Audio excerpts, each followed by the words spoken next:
Hey everybody, Card Bandit here, and what I'm going to be doing today is a fun-filled review on a pretty amazing deck called the Polaris Solar Edition, which pretty much just means it shines with the radiance of the sun.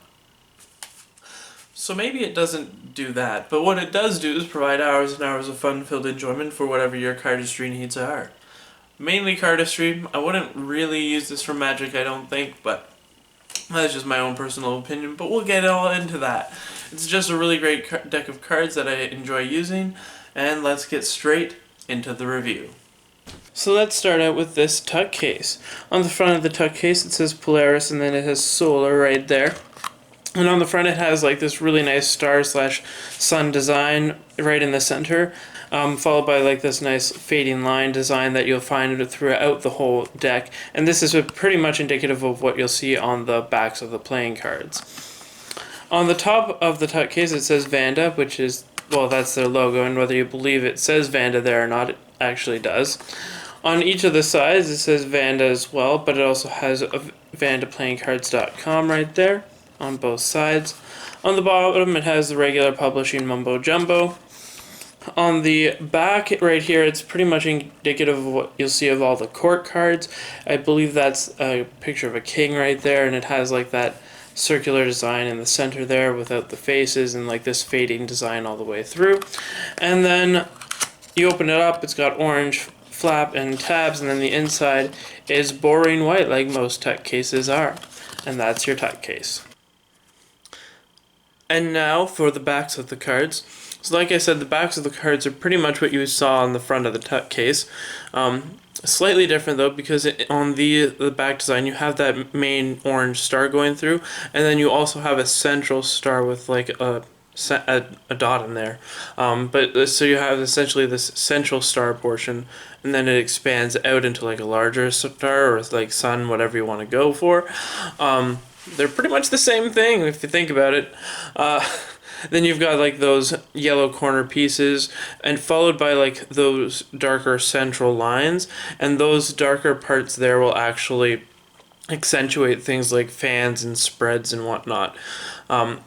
Also, you'll notice that it's borderless. I don't know whether you could tell, but the deck is 100% borderless, which does make it trickier for Magic if you're ever going to do Magic with this.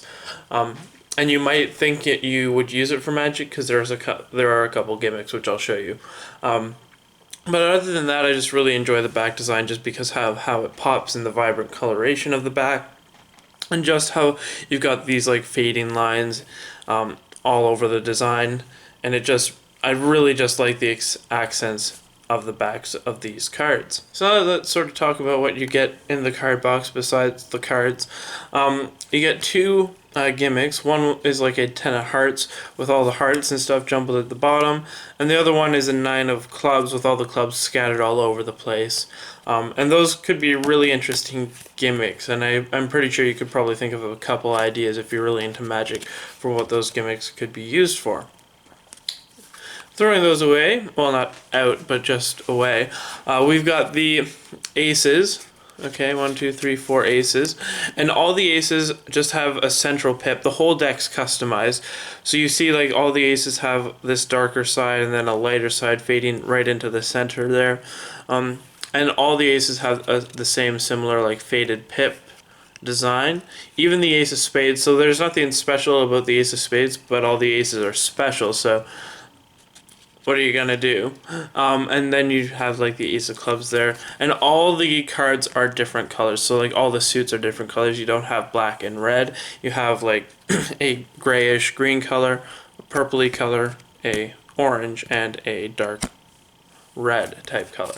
So that's what you're gonna get for your aces. The court cards are pretty interesting as well. So if you see the court cards, you can pretty much tell them apart by like the crown and the distinctive hairstyles. The queens have the longer hair, the jacks have a little curl at the end, and the kings have a more straight hairstyle. But essentially the crown for the jacks goes straight up. You have like more ridges on the king's crown, and the queen's just has that one big ridge. Also in the court cards, you'll notice that there's no faces. There's actually no faces on the face cards, which I find kind of which I find funny. Just a little afterthought for me.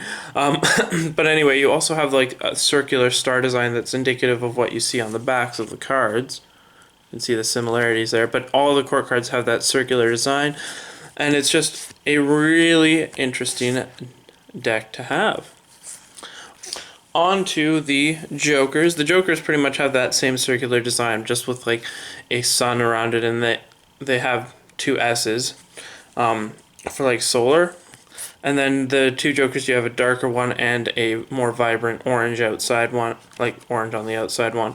And yeah, so those are essentially your Jokers, just really that circular pattern following through.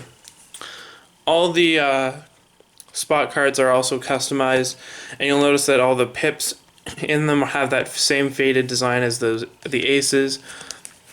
So all in all, it's just a really sweet deck of playing cards, and you'll notice that all like the pips are different than your standard pip designs on the cards too, which is neat. So let's talk about the handling of these cards for a sec. So basically these cards actually anaconda really well, which is impressive considering it's an older deck of cards. They also fan really nicely, and the reason for all this being is it has a performance coating on it, which is like an additional chemical coating added to the cards that makes them more durable and retains the finish better.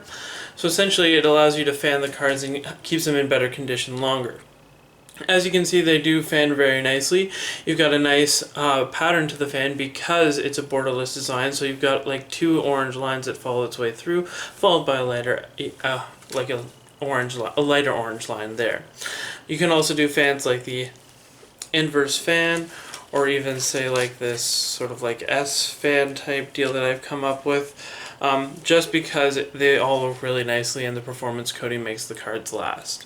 Now the stock of the cards is also very nice. It's essentially a standard bicycle stock, although it seems like it is a little bit softer, and that might be due to the performance coating they put onto it. But because of that like extra malleability, it allows you to do things like Ripple or Under Pressure by Dan and Dave. Any pressure moves really work really well with this deck, I find, because after you've broken it in, it has a little bit more malleability. In terms of card cuts, I also find that these cards handle really nicely just due to the overall stock and feel of the cards.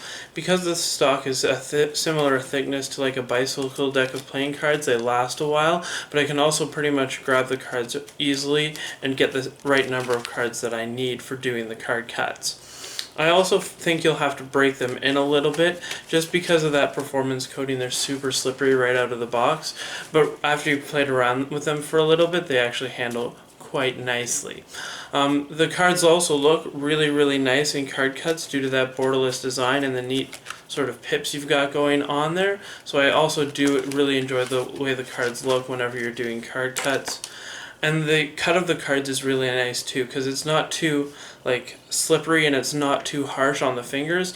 Doing moves like that involve like packet trolls or packet rotations also works out really nicely, just due to the overall feel of the cards and the way they were cut. The cut of the cards also affects the ability to ferro the cards, and because the cut isn't too smooth or too rigid, it makes ferroing the cards a piece of cake. Alright, and that's pretty much my review on the Polaris Solar Edition deck by Vanda Playing cards. I would probably give this deck a rating of 9 out of 10 just because I really enjoy the handling. I like the look, I like the feel, I like the overall general design of the cards. The only thing I would say is a downfall is that if you're using it for Magic, you might have trouble because it's a borderless deck. That's honestly really the only setback I see with the deck, just because it's so durable and it feels great in the hands. Yeah, so that's my opinion of it anyway. If you have any questions, comments, concerns, or anything like that about the deck, feel free to leave those in the comment section below. Just wanted to say thank you guys for watching. I really appreciate it, and I will catch you later.